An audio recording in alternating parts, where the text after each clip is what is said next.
educator, and I think part of education is to impart knowledge and to entertain. So I always joke with my faculty that after I retire, I'll get into stand-up comedy.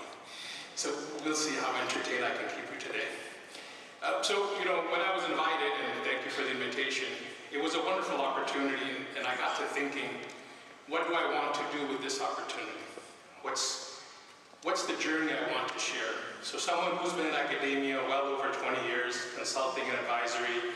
I have 2 startups that I have advised who have gone on to get funded by Y Combinator.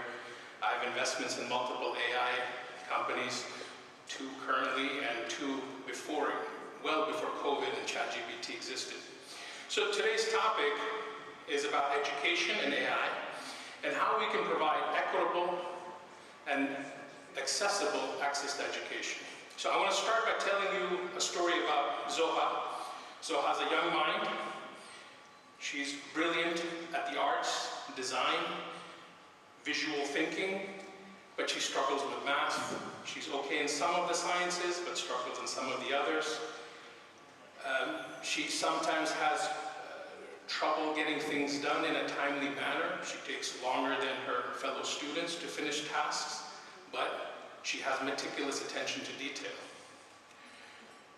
And she's in a classroom just like everybody in the audiences. And she is different, as her other colleagues are different and different and different and different. Just like our fingerprints are unique to us, the way our minds work are also uniquely different. And the problem I have with this is the educational systems that we all are part of, this building as well as the buildings that I teach in, we don't cater to the individual. We cater to the classroom.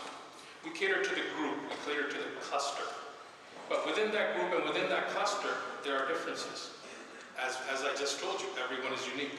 You remember this from your school days and your university days. Let's talk about education. When we talk about education as an institution of education, it is designed to provide a bulk service. It is designed to provide a standard of education that is matched to specific age groups and age brackets. It is designed not to cater to the individual, which honestly, if you think about it, is a disservice. But how would we rectify this? How would we, challenge the status quo? The truth of the matter is, and this is, again, somebody who's got 20 plus years of experience in education, is the system is flawed. That's the reality. We do the best we can with what we have, is where we are. How do we change this? How do we change the status quo? So the first time in our lives, we have access finally to technology that will allow this to happen. And this is where I think, for me, the greatest story of AI comes in, is application in education. Let's talk about the student, the individual student.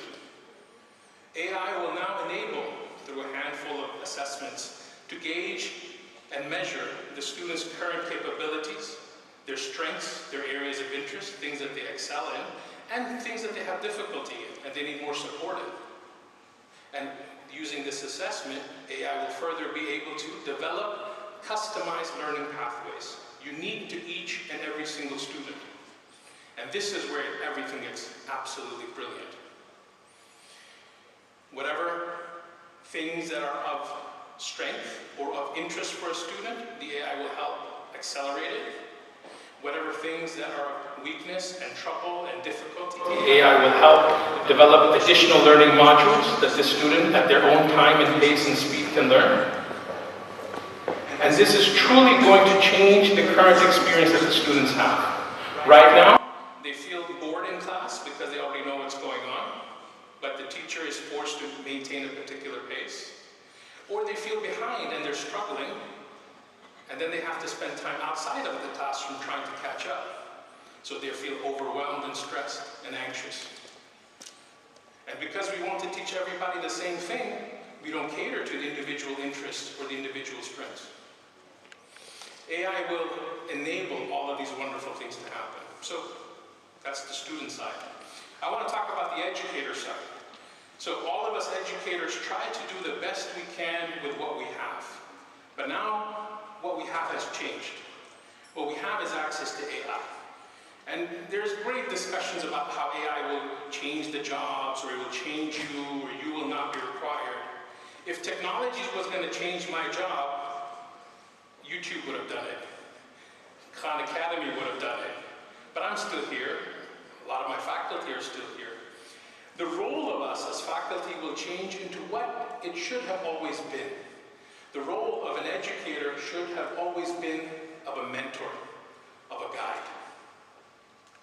Now, the educator can step back from the mundane, the educator can step back from the day-to-day tasks, and then focus with AI to help each and every individual student excel at the things that they have interest in, the things that they have strengths in.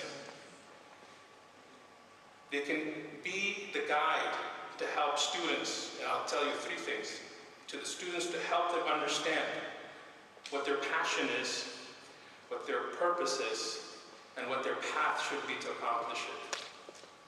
How many times have we asked our students, what is your passion? What is your purpose?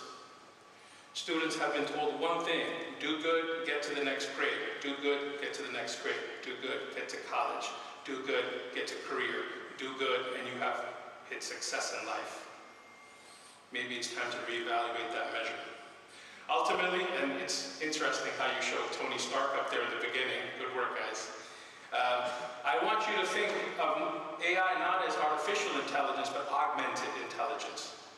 Let AI, dear educators, let AI be your Iron Man suit, and then call in the Avengers. I think the Gen Zers caught it. The rest of you, I don't know. So I've talked about the student, I've talked about the educator, and now I want to talk about the parent. Let me bring that young person back into the picture who struggled studying in the evenings to catch up to what she needed to do at school. And as a parent, what do you ultimately want? You want your child to be successful? And we already have a skewed definition of success. But truly, really, as a parent, what do you want? Me as a parent, I want my child to be happy. I want my child to be content with life. I want my child to be a valuable contributor to society and to humanity. So when and this is again, that child I talked about is my own daughter. So when I would sit with her when she was in high school and say, why are you stressing?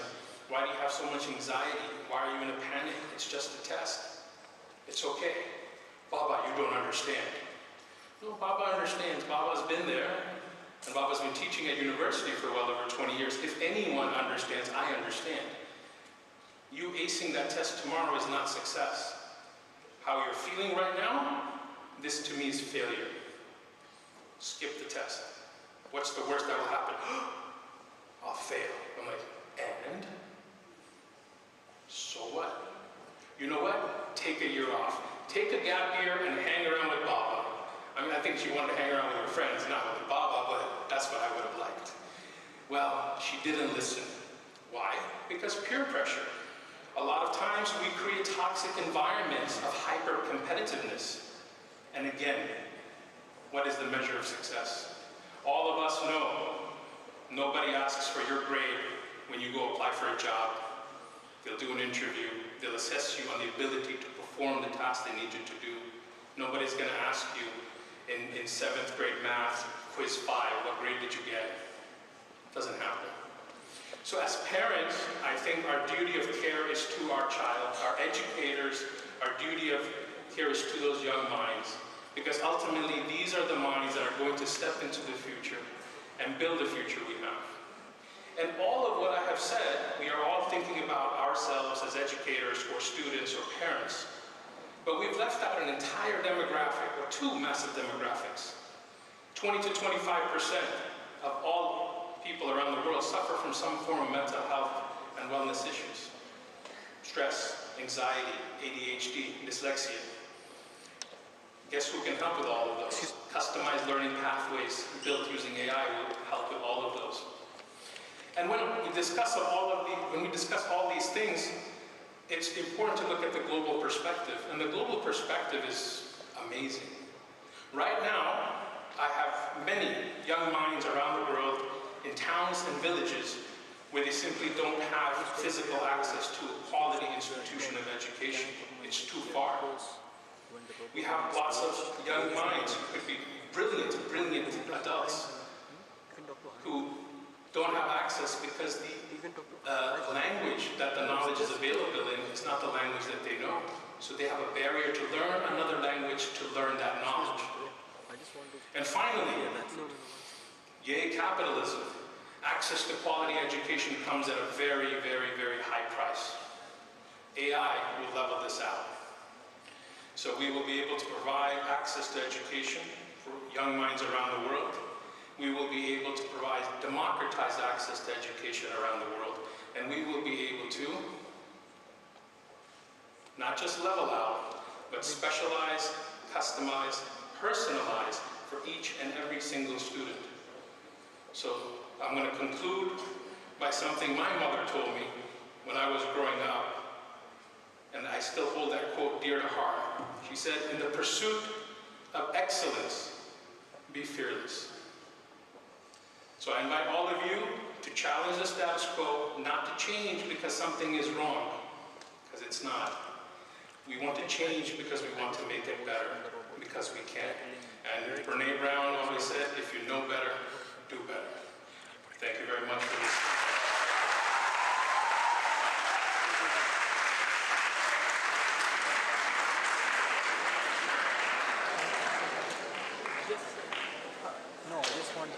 This mic is fine?